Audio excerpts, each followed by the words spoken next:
welcome to today's tip. Now, as you can see, we're going to be using some leaves today, and what I've done is I've masked off a border on a 12 by 12 white plain cardstock. I've then just used my inks really roughly to create a background, and I have just sprayed it down with a bit of water because I do want it to actually be quite translucent, because we're going to be layering some colours over the top. What I'm going to do now is I'm going to pull out some of my more contrasting colours. So I'm going to go with some blues now. Might keep my pinks, but I need to be careful not to go too close to some of the other areas where I've got some pinks.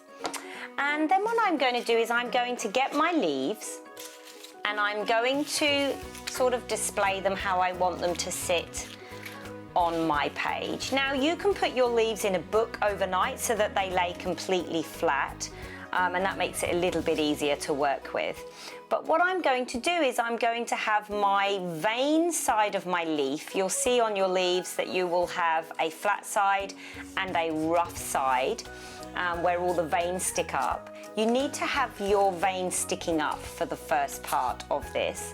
Then what you need to do is get your contrasting colours. We'll start down here, and then all I'm going to do is kind of create like a silhouette. And the way that I'm going to do that is just literally sort of push the ink off the ends and the edges of my leaf. Okay, now I'm just going to pull that away. So we've got our silhouette there.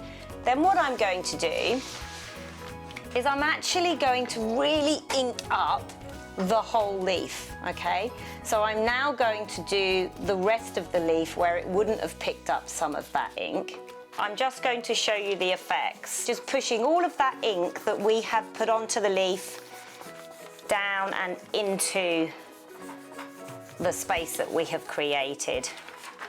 So you'll get the veins. Look how cool that is. Now, it doesn't matter too much that it's wonky and that it wasn't quite the exact same outline. It just looks really, really cool the way it is. Let's do another one here. This one will do bright, bright blue and have that looking fabulous. Create your silhouette first.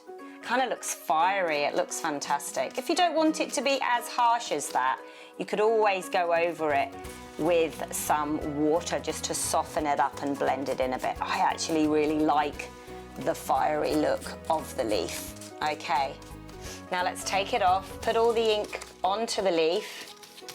Now this one should sit directly over the space that we have just created. Yep, perfect.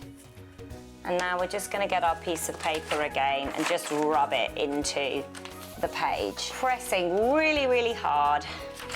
And so all of that ink then imprints back onto my page. Now I'm just going to pull off my border here just so you can see what it would look like. So there's a quick tip for you on how to use some of your leaves out of your garden for your next scrapbook page. I hope you've enjoyed it, and I'll see you next time.